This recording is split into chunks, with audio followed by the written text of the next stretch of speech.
মেঘের অনেক ওপরে, যেখানে বাতাস পাতলা হয়ে আসে আর নিচের পৃথিবীকে খেলনার মতো ছোট বলে মনে হয়, সেখানে নিঃশব্দে ভেসে বেড়ায় এক ছায়া।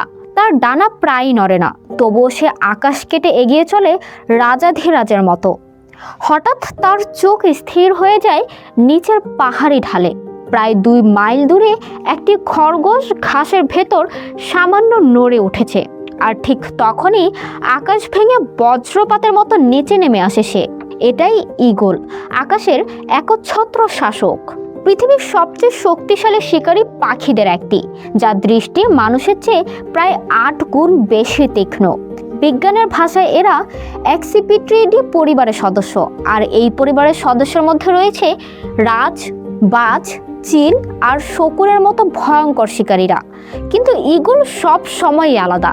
হাজার হাজার বছর ধরে মানুষ ঈগলকে শুধু পাখি হিসেবে দেখেনি, দেখেছে শক্তি, স্বাধীনতা আর সাহসের প্রতীক হিসেবে। প্রাচীন রোমান সৈন্যদের পতাকায় ছিল ঈগলের প্রতীক। আজও বিশ্বের বহু দেশের জাতীয় প্রতীকে জায়গা করে নিয়েছে এই আকাশ সম্রাট। আর তার পেছনে কারণও রয়েছে। ঈগলের শরীর যেন প্রকৃতির তৈরি নিখুঁত যুদ্ধযন্ত্র। এদের চোখে থাকে মানুষের তুলনায় অনেক বেশি রড অ্যান্ড কোন কোষ। এছাড়াও চোখে রয়েছে 2টি ফোবিয়া, অর্থাৎ বিশেষ ফোকাস বিন্দু। ফলে উড়ন্ত অবস্থাতেও তারা একই সাথে সামনের আর পাশের সবকিছু নিখুঁতভাবে দেখতে পারে। ভাবতে অবাকই লাগে, যেখানে মানুষ দূরের একটি বিন্দু পরিষ্কারভাবে দেখতে পায় না, সেখানে ঈগল আকাশের উপরে ভেসে থেকেও শিকারের ক্ষুদ্র নড়াচড়া বুঝে ফেলে। তবে এখানেই শেষ নয়, ঈগলের আসল শক্তি লুকিয়ে আছে তার নখরে। তাদের ট্যালন চাপ এতটাই ভয়ঙ্কর যে অনেক সময় শিকার মুহূর্তের মধ্যেই পক্ষাঘাতগ্রস্ত হয়ে পড়ে। কিছু বড় প্রজাতির ঈগল এমনকি ছোট হরিণ শাবক পর্যন্ত তুলে নিয়ে যেতে পারে।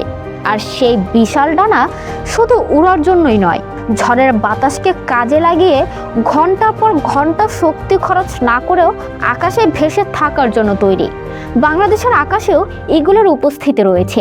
সুন্দরবনের নদী, হাওরের বিস্তীর্ণ জলাভূমি কিংবা উপকূলের আকাশে মাঝে মাঝে দেখা মেলে প্যালেসের fish eagle, white bellied sea eagle, crested serpent ঈগলের।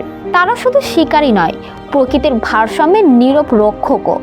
সাপ, ইঁদুর আর অসুস্থ প্রাণী শিকার করে তারা পুরো খাদ্য শৃঙ্খলকে রক্ষা করে।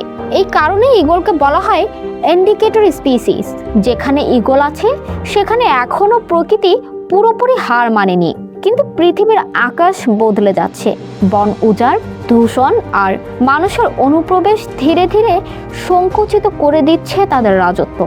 হয়তো একদিন পাহাড় থাকবে, নদী থাকবে, আকাশও থাকবে, কিন্তু সেই বিশাল ডানার ছায়া যদি হারিয়ে যায়, তবে পৃথিবী হারাবে শুধু এক শিকারীকে নয়, হারাবে স্বাধীনতার সবচেয়ে জীবন্ত প্রতীককে।